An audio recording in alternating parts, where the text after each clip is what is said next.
첫 번째는 우리가 이 사람을 차별하지 않아야 되는 이유에 대해 좀 살펴볼 텐데, 사실 그냥 사람은 아니고 가난한 사람들을 차별하지 않아야 하는 이유가 더 본문에 맞는 것 같아요.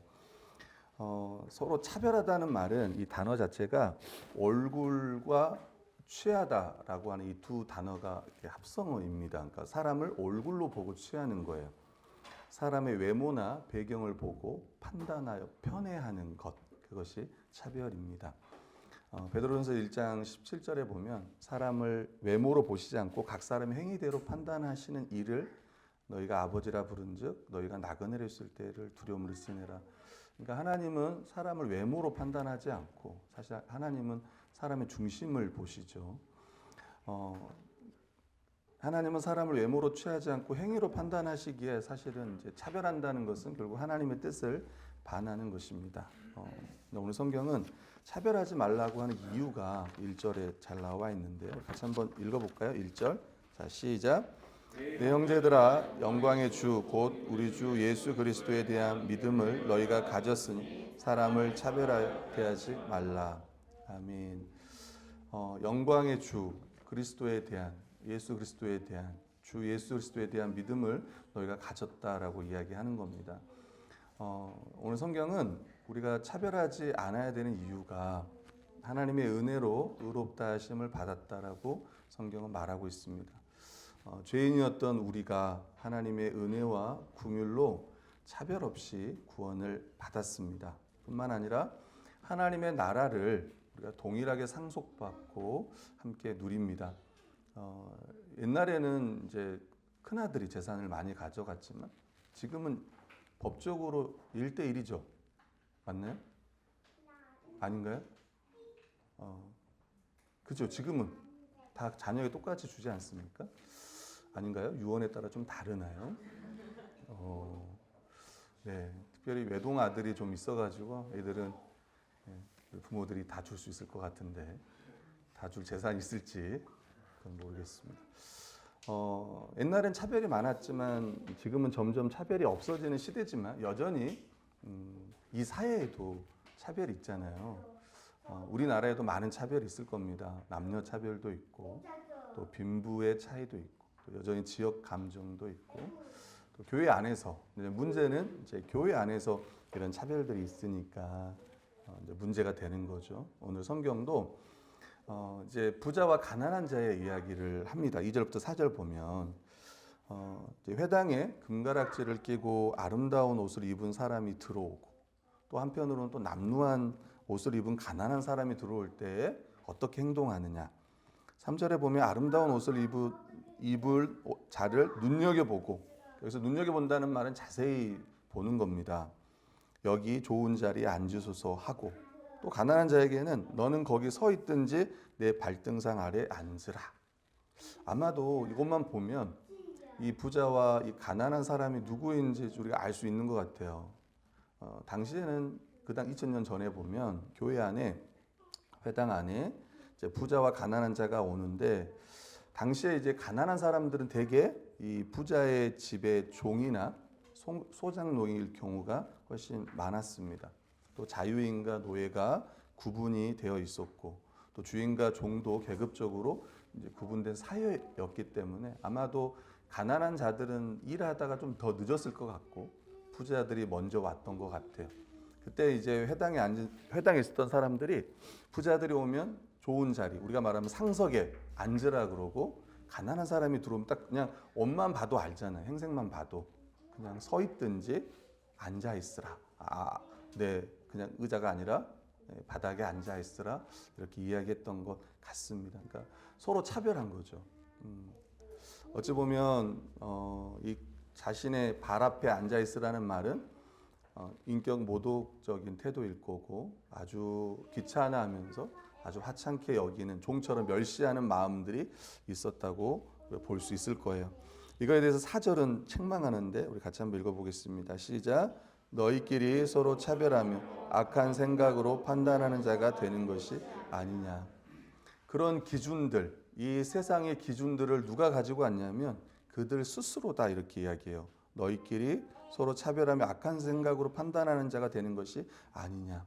그들은 스스로 악한 생각으로 판단하는 재판관들이 된 거예요. 심지어 가난한 사람들에게는 이렇게 행해도 된다고 그들은 생각했던 것 같고, 심지어 가난했던 자들도 아마 그거에 대해서 크게 아마 분노하지 않았던 것 같아요. 오늘 같으면 우리가 교회 안에서 이런 일이 일어나면 아마 가만히 있지 않겠죠. 뭐 가만히 있는 사람도 많을 거고, 또 그 교회 가지 말라고 또 인스타나 올리는 분들도 혹여나 있을지 모르겠습니다. 5절 7절은 그렇게 차별하는 것은 가난한 자들을 돌보시고 은혜를 베푸시는 하나님의 뜻을 거스르는 일이다라고 이야기합니다. 우리 5절 말씀 같이 읽어볼게요. 시작. 내 사랑하는 형제들아 들을지어다. 하나님이 세상에서 가난한 자를 택하사 믿음에 부요하게 하시고 또 자기를 사랑하는 자들에게 약속하신 나라를 상속으로 받게 하지 아니하셨느냐. 고린도전서에도 보면, 여기 보면 교회 안에 들어온 사람들을 보면 육체를 따라 지혜로운 자가 많지 않고 능한 자가 많지 않고 문벌 좋은 자가 많지 아니하도다. 27절에 그러나 하나님께서 세상에 미련한 것들을 택하사 지혜 있는 자들을 부끄럽게 하려 하시고 세상에 약한 것들을 택하사 강한 것들을 부끄럽게 하려 하시며, 28절에 하나님께서 세상에 천한 것들과 멸시받는 것들과 없는 것들을 택하사 있는 것들을 폐하려 하시나니, 29절이 중요한 것 같아요. 같이 읽어볼게요. 시작. 이는 아무 육체도 하나님 앞에서 자랑하지 못하게 하려 하심이라.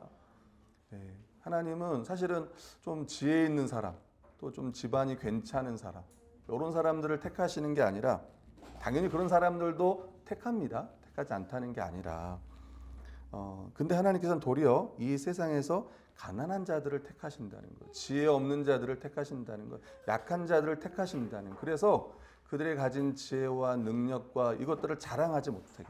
결국 누구만 자랑하냐면 예수 그리스도를 통해 하나님 베푸신 하나님의 은혜만을 자랑한다는 거예요. 그래서 31절에 보면 자랑하는 자는 주 안에서 자랑하라.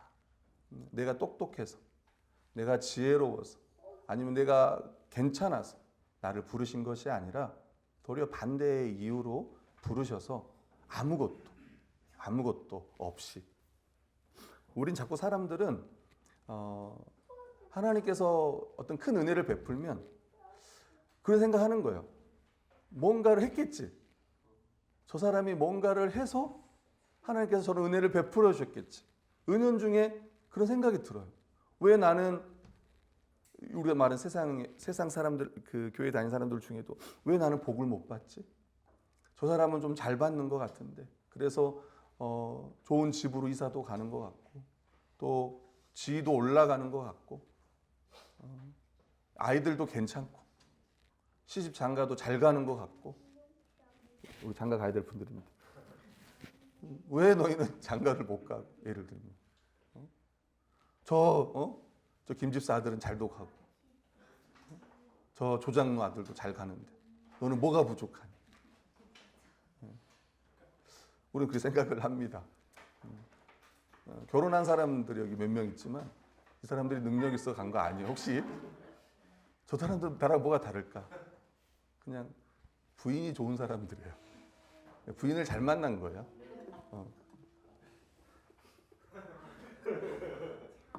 자꾸 우리는 뭐 어떤 원인을, 예를 들면 예전에 그런 적이 있었어요. 제가 이제 처음 청소년 수련회 때 설교를 할 때가 있었는데 2017년인가 18년. 제 주위에 자꾸 물어봐요. 간사님은 뭘 잘해서 이렇게 설교를 하십니까? 하나님 앞에 뭘 잘해서 하나님께서 그 자리에 세우셨습니까? 아니요. 그냥 이유가 없는 거고, 그냥 이제 어떻게 이제 해야 될 순서가 됐기 때문에 하는 거죠. 이번에도 제가 청장년 수련회 가서 설교한 것도 어떤 특별한 제가 능력이 있거나 그런 게 아니고 충분하고 하는 이유 하나 때문에 그 자리에 선 거예요. 뭐 내가 뭘 잘해서가 아니라. 우리 교회도 마찬가지잖아요. 우리 그 말씀 교회도, 우리 교회가 이렇게 지금은 이렇게 열 몇 분의 성도가 있고, 어떤 교회는 아예 없는 교회도 있고, 또 어떤 교회는 저희 교회를 같이 시작했지만 더 많은 교회도 있습니다. 어떤 교회는 잘 되고, 우리가 세상 기준으로 보면 어떤 교회는 잘 되고 어떤 교회는 안 되고, 그럴 때 우리 교회는 안 될까? 왜 저 교회는 또 잘 됐을까? 저 교회는 뭐가 잘났을까? 목사. 뭐 저보다 다 잘난 후배들이고 또 선배들이지만 그런 건 아닌 것 같습니다. 그러니까 하나님께서 우리를 구원하신 이유조차도 우리의 어떤 능력, 내가 좀 괜찮아서가 아니라 하나님 앞에는 우리는 다 뭐예요? 죄인입니다. 루터의 말에 빌리면 의인이면서 죄인이에요. 우리는 동일 하나님의 자녀예요. 동일한.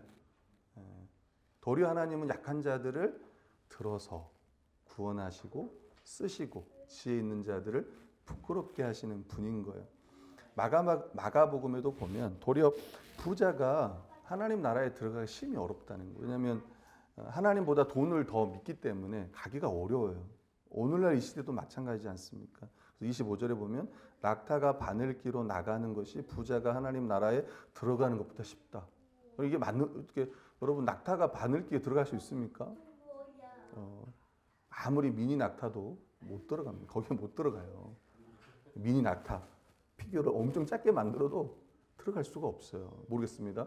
우리 영아 형제 만들 수 있는데 오늘날 기술로 하면 충분히 만들 수도 있는 그런 거 아니고 어렵다는 거예요.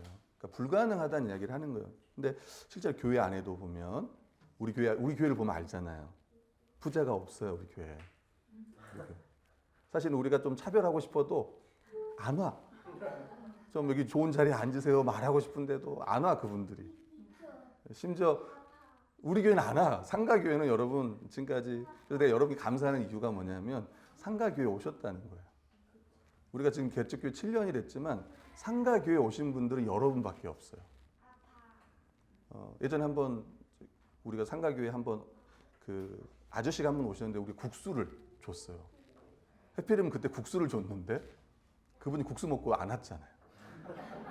그리고 그분이 우리 교회에서 저기 주말씀 교회로 가가지고, 우린 그 말씀 교회고 한 200m 저쪽 가면 주말씀 교회가 있어요. 가가지고 있다는 거야. 저 교회가 국수를 줬다. 국수를 줘서 내가 여기에 왔다. 그런데 그리고 다음 주에 오시면 밥을 드리겠다고 갔단 말이에요. 그러니까 몇 분 안 왔어요. 저 돌아보면 한 5분, 6분, 그리고 여러분들이 다예요. 되게 부자들은 이런 교회 안 오고요. 좀 정말 좀 있는 교회 갑니다. 오늘 제가 가는 이제 오후에 설교하러 가는 교회가 광복교회라는 곳인데 철산동에 그리 멀지 않은 교회인데요. 그 교회는 이제 트리우스들이 쫙 지어지면서 재개발돼서 딱 있는 교회예요. 와, 좋다. 나도 저런 교회 한번 우리 교회도 좀 저런 교회 되었으면 좋겠다 하는데 가는 거예요, 제가. 우리가 신천지였으면 그런 전략을 써서 어떻게 해서라도 좀 사넘기기도 시도해 볼 텐데. 되게 이제 좀 부자들은 이제 그런 교회 갑니다. 큰 교회들. 그리고 이렇게 아파트 새로 이렇게 분양되고 막 이러면 이제 재개발되면 이제 우리 교회보다는 다 이제 잘 되어 있는 이런 교회로 가죠. 아무튼 여러분 너무 잘 오셨고 또 이렇게 같은 이 교회에서 작은 교회 섬길 수 있다는 게 참 감사하는데 말씀드리고 싶은 건 뭐냐면 사실 부자들이 예수님 믿기가 참 어렵다는 말씀을 드리고 싶은 거예요. 되게 물질적으로 가난한 사람들이 더 영적인 가난한 자가 되어서 복음을 믿을 확률이 높습니다. 우리 자신들을 봐도 그래요. 실제로 예수 그리스도께 믿음으로 반응하고 하나님 나라가 들어간 사람들은 세상에서 부요한 자들이 아니라 되게 가난하고 멸시받고 천대받는 자들이었다는 거예요. 근데 이제 그런 사람들이 교회에 왔는데 도리어 부자들은 도리어 교회 사람들은 그런 사람들을 업신여기고 그랬다는 거예요. 오늘 성경은 부자는 도리어 너희들을 억압하고 법정으로 끌고 간다고 이야기하고 있습니다. 당시의 어떤 기득권층을 말하는 거죠. 부와 기득권을 유지하기 위해서 이 사람들은 온갖 악행을 저질렀던 사람들인데 도리어 교회는 그런 사람들에게 더 선대하고 했다는 거예요. 다 그랬던 건 아니겠죠. 그 아름다운 이름을 비방했다고 7절에 이야기하는데 바로 예수 그리스도의 이름을 비방하고 그리스도인들을 비방했던 사람들이 부자였던 거예요. 그런 사람들에게 상석을 앉히고 도리어 가난한 형제들, 지체들에게 일어서 있으라고 이야기했던 것입니다. 사실 교회 안에도 부자들이 많이 있습니다. 또 그런 부자들이 열심히 또 주를 섬기는 분들도 많아요. 아마 진짜 신실한 부자였다면, 그가 늦게 왔다면 그가 서 있었을 거예요. 그리고 지체들에게 가서 앉아 계시라고 이렇게 이야기했을 겁니다. 가난한 자나 부한 자나 다 죄인이고 하나님의 은혜가 필요합니다. 그러나 성경은 이 땅에서 소망이 없는 약자들에게 하나님께서 특별히 관심을 더 두고 계신다고 이야기하고 있습니다. 시편 68편 5절에 보면 그의 거룩한 처소에 계신 하나님은 고아의 아버지시며 과부의 재판장이다라고 이야기하는 거예요. 그래서 교회는 하나님의 마음을 품고 특별히 소외된 약자들을 돌아봐야 합니다. 오히려 그들을 차별하는 것은 하나님의 뜻에 반하는 것이고 교회의 하나됨을 심각하게 훼손하는 것이다라고 성경은 이야기해요. 그게 이제 두 번째 8절부터 11절까지 이야기인데 가난한 형제를 차별하는 것은 이웃을 사랑하라고 하신 최고의 법을 어기는 거예요. 여러분 교회에서 일어나는 이 차별이 왜 심각한가? 어떤 사람은 그럴 수 있습니다. 그럴 수도 있지 뭐 교회라고 다를 게 있겠어? 이렇게 생각하는 분도 있는데 성경은 세게 이야기해요. 그건 하나님의 최고의 법을 어기는 거다라고 이야기해요. 당연히 부자도 가난한 자도 우리는 사랑해야 될 것입니다.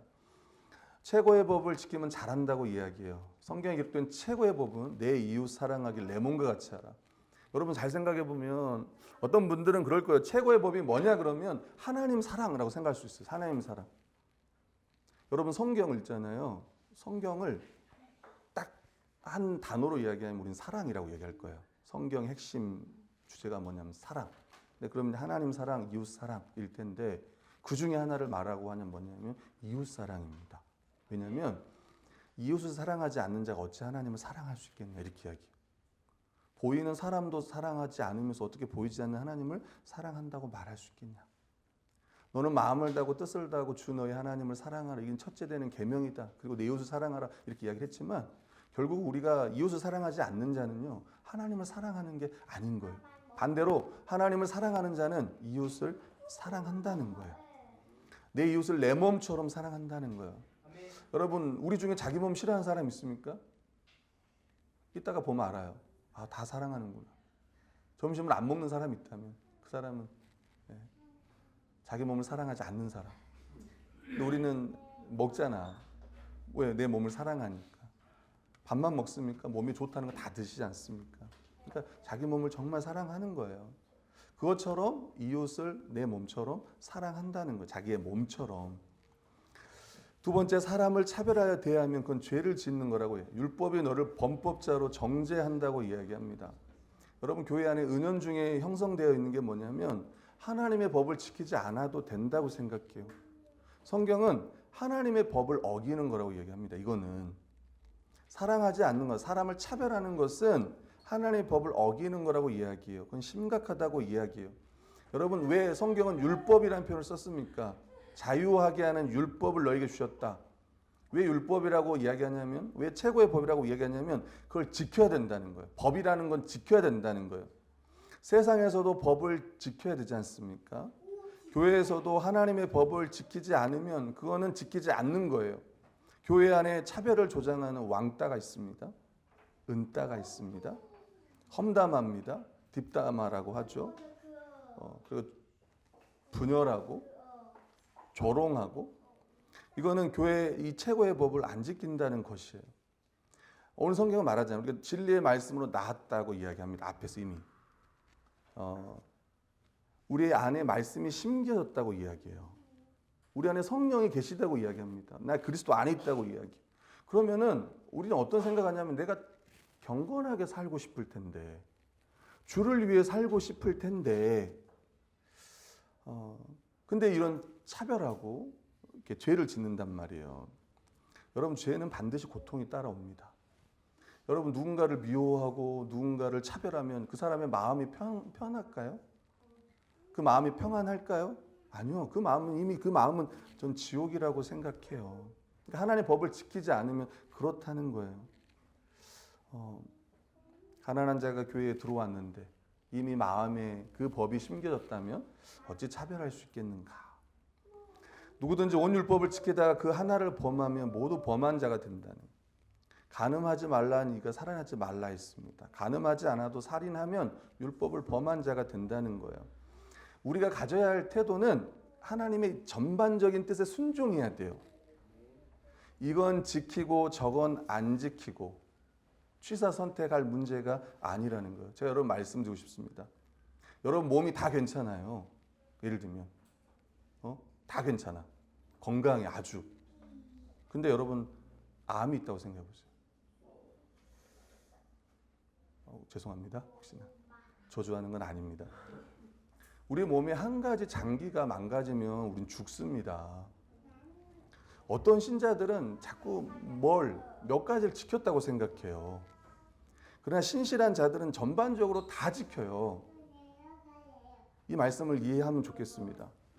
나는 굉장히 온유한데 성제를 잘 내. 이상하지 않습니까? 내가 지체를 정말 차별하고 있는데 지금 나는 주님께 헌신하는 사람이야 라고 생각한다면 그건 이상할 거예요. 내 몸이 다 건강하더라도 한 군데만 문제가 생기면 병원에 가든지 이렇게 합니다. 근데 교회 안에는 여전히 차별하면서 내가 하나님 앞에 믿음 생활을 잘하고 있다고 생각하는 거예요. 오늘 성경은 그게 아니다라고 이야기하는 거예요. 하나님의 법, 왕의 법을 어기고 있다고 이야기하는 거예요. 작은 죄가 아닙니다. 여러분들 그 마음을 가져야 돼요. 내가 차별하는 거는 내가 정말 큰 죄를 저지르는구나. 하나님 앞에. 저 사람은 차별을 받아도 돼가 아니라 나는 지금 교회의 한몸됨을 내가 엄청나게 훼손하게 심각한 죄구나. 훼손하는 심각한 죄를 줘. 여러분 우리가 교회 안에서 누가 차별하고 있어요. 차별해. 제가 이번 주 야고보서 GBS 할 때 청년들이 그랬습니다. 내가 혹시 누군가를 차별하면 알려줘라. 그러고 있어요. 말로 알려주지 말고 카톡으로 알려줘라. 지혜롭게. 목사님 더 사랑해야 되지 않겠습니까? 목사님 요즘 보니 좀 변하신 것 같아요. 여러분 좀 저를 잘 보세요. 제가 누구랑 잘 어울리는지를. 우리 교회 누가 제일 부자인가요? 맨날 그 사람을 찾아가. 왜 나한테 안 찾아오지 목사님? 그건 여러분이 부자여서 그래요. 부자여서 제가 안 찾아가는 거예요. 물질적인 것만 얘기하지 않고 아마도 좀 더 저는 목사님들도 그런 유혹이 들 것 같은데요. 목사님 제가 선물 하나 준비했습니다. 명절 선물. 딱 줘. 착해요. 더 오해하지 않길 바랍니다. 우리 교회 이야기 아니라 다른 교회 이야기를 하는 거예요. 그런 교회 있잖아요. 부흥회 끝나면 목사님께 차키를 선물로 주는 거예요. 이런 보통 차가 아니잖아요, 여러분. 그런 차들은 오늘날로 말하면 테슬라 이런 정도의 차들이 바깥에 준비가 돼. 목사님 주차장이 준비되어 있습니다. 진짜 이건 소수의 교회를 이야기하는 겁니다, 정말. 그럼 아무튼 생각해 보세요. 막 자기에게 그렇게 막 목사님께 막 이런 분도 있다면 담임 목사 입장에서 쉽지 않을 것 같은데요. 저라면 여러분이 저를 테슬라를 선물해 주면 저는 그 테슬라 우리 한수에게 주겠습니다. 한수 기다려. 차 살 생각하지 말고 테슬라를 기다리고 있어. 이 땅에서 안 되면 저 땅에서라도 주님의 나라 가서라도 테슬라 모을 수 있겠죠. 그래서 목사님들 대부분의 목사님들은 실제로 그래서 교회 안에서도 어떤 부요한 자들보다는 정말 가난한 성도들과 또 이 가난이 꼭 물질적인 가난이 아닙니다. 또 정신적인 정서적 여러 가지 이런 가난한 성도들을 또 신방하고 돌보는 일에 많이 애를 쓰고 있는 거고 혹여나 제가 그렇지 못할 때는 또 여러분들이 알려주면 좋겠다 이런 생각도 듭니다. 세 번째는 신자는 자유의 율법대로 심판을 받을 자처럼 긍휼을 베푸는 삶을 이제 살아가요. 우리 같이 한번 말씀 읽어보겠습니다. 12절 같이 한번 읽겠습니다. 시작. 너희는 자유의 율법대로 심판받을 자처럼 말도 행하고 행하기도 하라. 13절도 같이 읽을게요. 시작. 긍휼을 행하지 아니하는 자에게는 긍휼 없는 심판이 있으리라. 긍휼은 심판을 이기고 자랑하느니라. 아멘. 자유의 율법대로 심판을 받을 자처럼 그러니까 이제 사실은 자유의 율법이 결론적으로 사랑으로 행하는 거잖아요. 그렇게 행해라. 사랑으로 행해라. 그리고 하나님께서 마지막 우리를 심판하실 때 너가 정말 그렇게 가난한 자들에게 긍휼을 베풀었냐고 우리에게 물으실 거예요. 그렇게 받을 자처럼 행하라 이렇게 이야기하는 겁니다. 그리고 궁유를 받은 자는 그렇게 궁유를 베풀려고 애를 쓸 거예요. 두 번째는 궁유를 베풀지 않는 자들에게는 궁율이 없는 심판이 있게 된다. 무서운 말씀인 거죠. 지옥에 간다는 이야기입니다. 궁율은 심판을 이기고 자랑한다. 도리어 신자는 하나님의 궁율, 십자가의 궁율로 말미암아 구원을 받았어요. 그게 우리는 은혜라고 이야기합니다. 그리고 사랑하며 살아가는 거예요. 신자는 궁율, 이제 사랑을 행함으로 이 정죄와 이 심판에서 벗어났음을 증명하는 거예요. 우리가 받은 궁유를 다른 사람에게 보여주면서 살아가는 것. 반대로 그렇지 않은 삶이 가능한가? 가능하지 않습니다. 궁유를 받은 자는 궁유를 베풀 수 있습니다. 도리어 성경은 강하게 말하는 거예요. 궁유를 베풀지 아니하면, 궁유를 행하지 아니하면 궁유 없는 심판을 받게 될 것이다라고 이야기하고 있습니다. 그것은 우리에게 다시 한번 경고하는 거예요. 사실 이 말씀은 다시 한번 우리에게 자신감을 주는 말씀이기도 하고 또 긴장감을 주는 말씀이기도 합니다. 우리 이제는 할 수 있으니까. 이 말씀을 통해 두려워하라가 아니라 네가 궁유를 베풀지 아니하면 심판하겠다 이 차원이 아니라 신자라면 이미 궁유를 받은 자라면 궁유를 베풀 수 있는 거예요. 또 하나는 이 궁유를 받지 못할 자처럼 하나님 앞에 긴장감을 갖고 사는 거죠. 도리어 궁유를 해서 행하려고 애를 쓰는 거죠. 묵상과 적용하겠습니다. 첫 번째는 저는 오늘 우리 안에 혹시 차별이 있지 않는지, 우리 교회 안에도 그런 마음들이 있지 않는지, 또 반대로 무관심하고 있지 않는지, 또 차별하는 것에 대해서 그냥 반감만 하고 있지는 않은지, 다른 사람들이 그 사람을 차별하면 나도 그게 차별하고 도리어 그냥 그거에 대해서 멈추라고 이야기해야 되고 하지 말아야 된다고 이야기하는데 아무 말도 하지 않는 그냥 방관하는 자처럼 있지는 않는지. 세상에서 차별을 대수롭지 않게 생각합니다.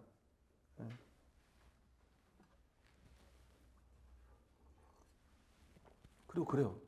나 빼고 다른 사람들이 모이면 무슨 말을 할까? 나에 대해서 무슨 말을 할까? 막 그런 생각들 하잖아요. 목사님들 중에도 그런 분들 있대요. 주일 딱 마치면 집에 가서 넥타이 딱 풀면서 오늘도 무사히 잘 넘어갔다. 뭐 이렇게 하시는 목사님들도 계시대요. 뭐 작은 교회는 아니겠지. 그러니까 얼마나 교회 안에 차별 문제뿐만 아니라 여러 가지 어떤 이런 문제들이 교회 안에 있는지 모르겠어요. 세상에서는 혹 차별이 뭐 그냥 받아들일지 모르죠. 대수롭게 생각하지 않을 수 있지만 교회에서는 아니라는 거예요. 교회에서는 하나님 나라의 법에서는 차별이 가장 큰 이 중요한 계명을 어긴 거라고 오늘 성경은 말하는 거예요. 다른 사람을 사랑하지 않고 함부로 대하는 것이 얼마나 큰 죄인지를 우리는 기억해야 돼요. 제가 요즘에 이제 가끔 저도 이렇게 쇼츠 같은 거, 우리 교회 쇼츠도 있지만 쇼츠도가 많습니다, 여러분. 박진영과 비의 일화, 혹시 여러분 그런 거 보셨는지 모르겠지만 비가 이제 솔로로 데뷔했을 때 박진영이 이제 비에게 이야기한 거예요. 형 말 잘 들어. 세 가지를 이야기하는데 이렇게 얘기합니다. 너가 아무리 잘 돼도 저 막내한테 잘해야 돼. 그 팀의 막내한테 말하는 거죠. 저 막내한테, 아직 데뷔하지 않은 저 막내들한테도 잘해야 돼. 두 번째는 무대를 설치하는 망치질하는 사람에게 먼저 커피를 돌려야 돼. 이렇게 이야기를 했어요. 그럼 세 번째는 운전하는 분한테도 잘해야 돼. 비가 말합니다. 세트를 만드는 무대 세트를 만드는 분에게 비는 커피를 먼저 돌렸다고 하고 또 그게 당시에 이슈가 됐기도 했다고 합니다. 박진영의 말 한마디 때문에 자기는 지금까지 이 자리에 있을 수 있다고 이야기해요. 여러분 세상의 사람들도 그래요. 세상의 사람들도 저 약한 사람들, 노동자들 또 함께하지만 운전하는 사람들 그 사람들 차별하지 않고 잘해요. 여러분 저는 이제 식당에 가서 특히 여러분 식당에서 이게 종업원들 있지 않습니까? 근데 여러분 어떠십니까? 혹시나 잘 대해 주십니까? 혹시 정말 종처럼 혹시 생각하는 분들 있어요? 이거 닦아주세요. 왜 이렇게 더러워? 심지어 말해. 아 맛없다. 뭐 이렇게 말하는 분들. 안 됩니다. 그러면 맛이 없어도 잘 먹었습니다. 인사하고. 그래야 되지 않겠습니까? 꼭 그냥 굳이 말 안 해도 여러분 잘 하실 텐데 제가 그냥 이런 말을 합니다. 세상의 사람들도 그렇게 해요. 우리는 어떠냐는 거죠. 믿는 신자인 우리가 일상에서 교회에서가 아니라 저 바깥에서의 우리의 삶은 어떤가. 교회 안에 가난한 사람들 또 그 외에 다른 이유로 우리가 차별한다는 거 또는 무관심하고 방관한다면 그건 정말 부끄러운 일이다라고 우리는 생각을 해야 될 거야. 두 번째는 교회의 사랑과 주님의 궁유함을 좀 생각하면 좋겠는데 오늘 성경은 이렇게 말합니다. 내가 너희를 사랑한 것 같이 너희도 서로 사랑하라 이렇게 이야기해요. 새 계명을 너희에게 주노니 서로 사랑하라. 내가 너희를 사랑같이 서로 사랑하라. 그러니까 그 레위기 19장 18절 내 이웃 사랑하기를 내 자신과 같이 사랑하라는 말씀은요 이미 구약 시대에도 있었어요. 근데 신약 시대에는 뭐가 추가되냐면 내가 너희를 사랑한 것 같이 이렇게 말합니다. 그러니까 십자가에서 자신을 주면서까지 우리가 사랑하라고 이야기한 거예요. 옆에 계신 분이 그렇다는 거예요. 저는 제가 수련회 갔어도 이야기를 했고 우리 교회에서도 많이 이야기했지만 우리도 어느 순간 그렇게 평가 안 합니다. 여러분 성철 스님이 말했다고 했잖아요. 성철 스님 한 유명한 말이 뭐죠? 산은 산이고 물은 물이다. 깨달아지셨어요? 불교에서 못 깨달아지면 다시 눈을 감으래. 눈을 감으십시오. 깨달아지셨으니까 눈 뜨시고 깨달아지셨습니다. 그렇게 해서 계속 눈 감고 눈 뜨고 이러면서 깨달음입니다. 근데 저는 그 가르침 깨달았다 그랬잖아. 산은 산이고 물은 물이지. 그렇지. 산은 산이고 물은 물이지. 근데 사람은 자기가 기분이 조금만 나빠지면 그 산이 아니더라. 그 물이 아니에요. 진짜예요. 그렇지 않습니까, 여러분? 처음 봤을 때 그 사람이 아니지 않습니까? 판단합니다. 정죄해요. 기대하지 않습니다. 우리 한수가 좀 계속 빨리 오고 있는데 네. 자꾸 막 박수를 치고 10분 전에 왔는데 박수를 받고 막 그래요. 아무도 박수 받지 않는데 한수만 박수를 받고 우리도 어느 순간 그 생각들이 있는 거죠. 오늘 일찍 올까? 뭐 이런 생각. 보통 같으면 오늘 일찍 오겠지. 오늘 일찍 오겠지. 이렇게 생각해야 되는데 우리는 그렇지 않다는 거예요. 이 사람이 나에게 어떤 말을 하면 그게 계속 남아있어. 그 말이. 그래서 그 사람을 볼 때 그렇게 안 보이는 거예요. 자꾸 그렇게 생각하는 거예요. 자꾸 그 사람의 의도를 생각해요. 왜 나에게 이렇게 말했을까? 왜 나한테 이렇게 행동했을까라고 하는 그런 생각들.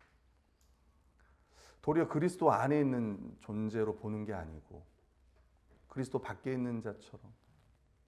여러분 부부가 남편을 욕하고 아내를 욕하면 그건 결국 자기 욕을 하는 거예요. 근데 우린 참 지혜롭지 못하지. 여러분 우리가 우리 교회 욕을 하잖아요. 그러면은 속은 시원할 수 있어도 자기 욕을 하는 거예요. 여러분 목사님 욕을 해요? 그럼 자기 욕하는 거예요. 마찬가지입니다. 교회 안에 그런 게 너무 많은 거예요. 아니다는 거예요. 도리어 우리가 한 몸이라는 걸 기억하고 예수님이 우리를 어떻게 사랑하였는지를 기억해야 되는 거예요.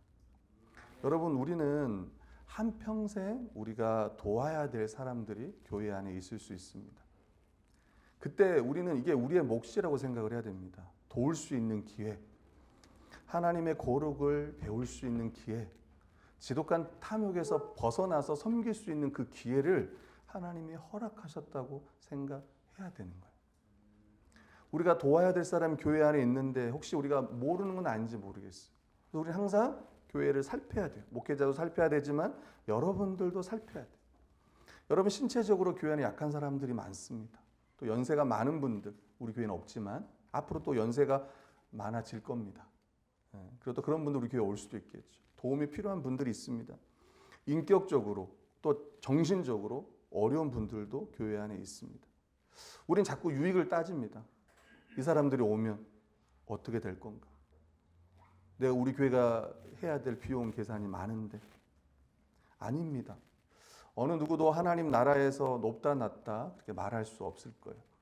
하나님 앞에 우리 모두는 존귀한 자고 예수 그리스도처럼 서로를 대해야 되고 그리스도 안에 있는 존재로 아주 영광스럽게 서로를 여겨야 됩니다. 가난한 자를 선대해야 합니다. 하나님께서는 이 가난을 이겨낼 정도로 하나님께서 믿음을 허락해요. 저는 말해요. 혹시 여러분 스스로 가난하다고 생각하는 사람 있어요? 우리 중에? 네? 네. 맞아요. 근데 가난보다 더 불쌍한 게 뭔지 아세요, 여러분? 교회 안에 있는데 난 정말 가난해, 실제로. 근데 더 불쌍한 건 뭐냐면 믿음이 없는 거예요. 믿음이 있어야 이 가난을 이겨낼 텐데 움츠러들지 않고 세상에 나가서도 가끔 저희 아내가 그래요. 오빠는 뭐가 그렇게 당당해? 오빠는 뭐가 그렇게 당당하냐? 저는 말해요. 나는 하나님 나라의 왕자다.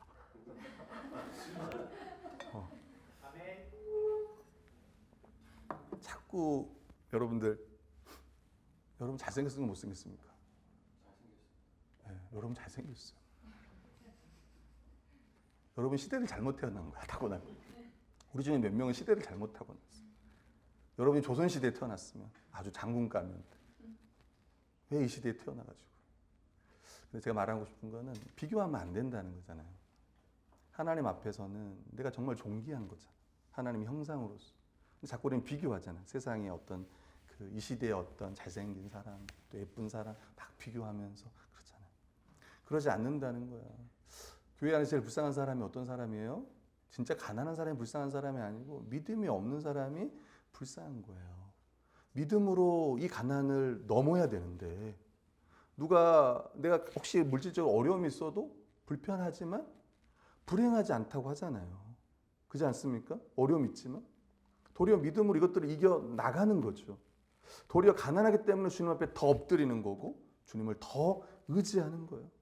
주님을 의지하는 것을 저 부자들보다 더 신속히 배울 사람이 누구냐면 가난한 사람들인 거예요. 하나님 나라를 상속받았다는 것은 다른 말로 하면 교회를 선물로 받았다는 것이지 않습니까? 교회 전체를 하나님 우리를 선물로 주신 거예요. 우리는 다 그런 사람의, 우리는 다 그 사람의 이 가난한 자 입장에 보면 우리는 다 그의 선물인 거예요. 근데 자꾸 우리가 차별해? 선물이 누군가를 차별해? 그렇지 않다는 거예요. 교회에 와서 여러분 하나님 나라를 누려야 돼요. 초대교회를 보시면 교회가 가난을 없앴잖아요. 왜? 가진 사람들이 나눠줬거든. 그래서 지금 여러분께 뭐 팔아서 나눠줘라 이런 말이 아니라 물질적인 가난한 게 아니라 실제는 지금은 물질적인 가난함보다는 영적으로, 정서적으로, 정신적으로 가난한 사람들이 이 시대는 너무나 많다는 거예요. 그 사람들이 와서 정말 이 부요함을 어디서 누리냐는 거예요. 결국은 교회입니다. 아멘. 하나님 나라를 어디서 발견할 건가? 천국을 어디서 발견할 것인가? 그건 교회 안에. 가난한 자가 오면 교회 안에서 그가 부유해지는 거예요. 그것들을 함께 보는 우리 그 말씀 교회가 되기를 원합니다. 여러분 성경에 보면 여러분 삭개오 이야기 알잖아요. 사람들이 세리장이었고 제일 싫어했던 사람이 당시 세리장. 왜냐하면 이스라엘의 세금을 걷어가지고 로마에게 주니까 로마의 앞잡이라고 여겼던 사람이 세리장이에요. 그 사람이 누구냐면 삭개오였단 말이에요. 근데 예수님이 와요 여리고에. 세리도 나가서 보는 거예요. 보고 싶었던 것 같아. 예수님이 키가 작아서 뽕나무 위에 올라갔대요. 사람들이 많이 있으니까 못 보니까. 예수님과 눈이 마주쳤습니다. 예수님 말하는 거예요. 삭개오야 내려와라. 내가 오늘 너희 집에 유하겠다. 그러니까 7절에 보니까 사람들이 막 수군거려. 저가 죄인의 집에 유하러 갔다 이렇게. 가장 왕따 당했던 사람이 누구냐면 가장 당시에 차별받은 사람이 누구냐면 삭개오예요. 모르겠습니다. 어떤 사람 부러워할지도 모르겠어요. 그래도 저 사람 돈 있는 사람 아닙니까? 혹여나 그럴지 모르지만 삭개오 입장에 생각해 보면 자기는 이스라엘 사람이지만 엄청난 차별을 받고 있는 사람인 거예요. 근데 예수님께서 그와 함께 그의 집에 유합니다. 그리고 이 사람도 아브라함의 자손이라고 이야기. 여러분 마지막 예수님이 좀 십자가에 죽을 때 보면 예수님 십자가 죽을 때 혼자 죽지 않고 두 강도가 있었습니다. 한 강도가 이야기하는 거예요. 너와 우리를 구원하라. 조롱하는 거죠. 당신이 메시아라면 우리와 당신을 구원하십시오. 근데 한 사람이 그 사람을 꾸짖으면서 말하는 거예요. 우리는 우리가 행한 일에 상당한 보응을 받는 것이다. 그게 당연하다. 이 사람이 행한 것은 옳지 않은 것이 없다. 그러면서 뭐라고 하냐면 예수여 당신의 나라에 임하실 때 나를 기억하소서. 여러분 같으면 어떠세요?